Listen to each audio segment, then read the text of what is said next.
अस्सलाम वालेकुम क्लास। आज का हमारा टॉपिक है transport of oxygen and carbon dioxide. Body में ऑक्सीजन कैसे लगती है और कार्बन डाइऑक्साइड जो है वो बाहर कैसे लगती है, ठीक है।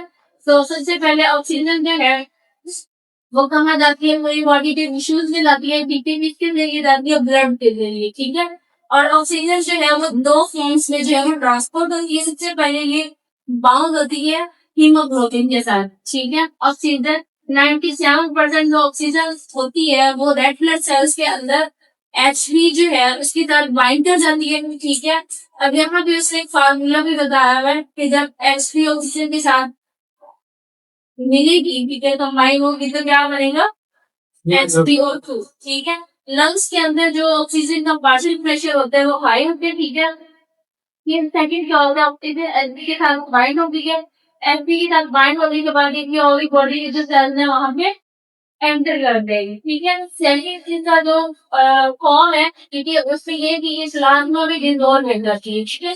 3% प्लाज्मा में डिसॉल्व होती है, ठीक है, और स्मॉल अमाउंट में होती है, ठीक है, जो कि क्या करती है, एक प्रेशर ग्रेडियंट क्रिएट करती है डिफ्यूजन के लिए। अगर आप लोगों को याद हो, हमने डिफ्यूजन पढ़ा था। डिफ्यूजन क्या होता है कि मॉलिक्यूल्स जो है वो मूव करते हैं from high concentration to lower concentration, ठीक है। तो ये जो ऑक्सीजन डायरेक्टली जो डिफ्यूज नहीं होती ना, वो मिलती है हीमोग्लोबिन के साथ मिलती है, फिर जो हमारी बॉडी के जो सेल्स एंड टिश्यूज है वहां भी जाती है, जो इस्तेमाल हो जाती है वो इस्तेमाल होती है और बाकी डिफ्यूज हो जाती है, ठीक है। वहीं पे इसी तरीके से कार्बन डाइऑक्साइड है, यहाँ के जो सेल्स हैं, मेटाबॉलिज्म पढ़ा होगा आप लोगों ने। इस मेटाबॉलिज्म के दौरान कार्बन डाइऑक्साइड प्रोड्यूस करने हैं सेल्स, ठीक है। अब ब्लड क्या करनी है, कार्बन डाइऑक्साइड को लेके जाती है टिश्यूज से लंग्स में लेके जाती है, ठीक है। और फिर क्या होती है, तीन फॉर्म्स में ये ट्रांसपोर्ट होती है। सबसे पहले ये भी प्लाज्मा में डिसॉल्व होती है, 7% डिसॉल्व होती है, ठीक है। और डिफ्यूज उसके डायरेक्टली एल्वेओलाई जाता है। लंग्स के अंदर अगर आपको पता हो तो छोटे छोटे एयर सैक्स होते हैं जिनको हम एल्वेओलाई कहते हैं, ठीक है। वहां पे ये डायरेक्टली डिसॉल्व होगी जब हम एक्सहेल करेंगे। एक्सहेलेशन के अंदर क्या होता है, कार्बन डाइऑक्साइड को बाहर निकालना है। पहले वो डिफ्यूज होगी, कहाँ पे होगी, लंग्स के अंदर डिफ्यूज होगी, ठीक है, और फिर लंग्स से बाहर पास आउट हो जाएगी, ठीक है। फिर हमारे पास आती है कार्बन हीमोग्लोबिन, ठीक है। ये 23% होगी है। इसमें क्या होता है, हीमोग्लोबिन कार्बन डाइऑक्साइड के साथ जब मिलती है तो जो कंपाउंड जो एक कंपोनेंट बनाती है उसको हम कहते हैं कार्बोमिनो हीमोग्लोबिन, ठीक है। अब लंग्स के अंदर जो कार्बन डाइऑक्साइड होती है, यहाँ पे कार्बन डाइऑक्साइड और एसपी इकट्ठे मिल गए हैं, ठीक है, कंपोनेंट बनाते हैं। अब लंग्स के अंदर क्या होगा, कार्बन डाइऑक्साइड और एसपी सेपरेट हो जाएंगे, ठीक है, सेपरेट होके एक्सहेल हो जाएगी, ठीक है। फिर थर्ड हमारे पास आता है बायकार्बोनेट फॉर्म, जो कि 70% होती है, ठीक है। अब इसमें क्या होगा, इनमें 70% जो कार्बन डाइऑक्साइड है वो बायकार्बोनेट आयन की फॉर्म में ट्रांसफॉर्म होती है। कैसे, कार्बन डाइऑक्साइड सबसे पहले रेड ब्लड सेल में एंटर होगी, ठीक है। एंटर होने के बाद वहां पे किसी थ्रू जो है एक रिएक्शन होगा, कार्बनिक एनहाइड्रेस एंजाइम है एक, वो क्या करेगा, कन्वर्ट करेगा कार्बन डाइऑक्साइड वाटर के साथ मिलेंगे, ठीक है, और कार्बनिक एसिड बनाएंगे, ठीक है। कार्बनिक एसिड स्प्लिट होगा दोबारा से हाइड्रोजन आइंस में और बायकार्बोनेट में, ठीक है। अब हाइड्रोजन आयन जो यहाँ से स्प्लिट हुआ निकला, वो क्या करेगा, वो हीमोग्लोबिन के साथ बाइंड कर जाएगा, ठीक है। और जो बायकार्बोनेट है वो क्या करेगा, रेड ब्लड सेल से निकल जाएगा और प्लाज्मा के अंदर एंटर हो जाएगा, ठीक है। फिर यहीं पे एक चीज होती है क्लोराइड शिफ्ट, ठीक है। क्लोराइड शिफ्ट को हम क्या कहते हैं, हैमबर्गर, फिर नॉन भी कहते हैं, ठीक है। और ये आपका मोस्ट इम्पोर्टेंट है, ठीक है, इम्पोर्टेंट टॉपिक है ये आपका।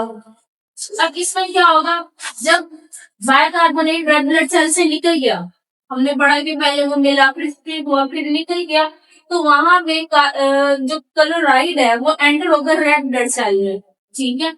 अब शिफ्टिंग हो रही है ना, ये बायकार्बोनेट निकल रहा है, और जो क्लोरीन है वो एंटर हो रहा है, तो ये शिफ्टिंग है, ये जो एक्सचेंज है इसको हम कहते हैं क्लोराइड शिफ्ट। और ये जो इलेक्ट्रिक डायरेक्टली होती है उसको मेंटेन करने के लिए होता है इसीलिए, ठीक है।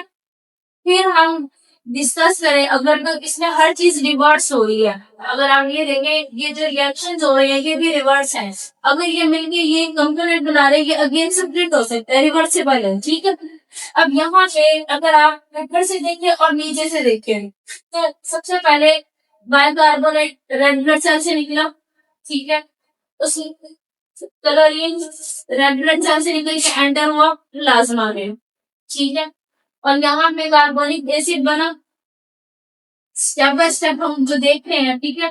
उसके बाद कार्बन डाइऑक्साइड और वाटर मिले, उन्होंने मिलके ये बनाया, क्लोरीन निकला रेड ब्लड से, SCO3 जो है वो आपका रेड ब्लड सेल से निकला। रिवर्स हो रहा है, ऊपर से भी रिवर्स हो रहा है, नीचे से भी रिवर्स हो रहा है। फिर कार्बन डाइऑक्साइड आइबर के अंदर डिफ्यूज हो गया और एक्सहेल हो गया।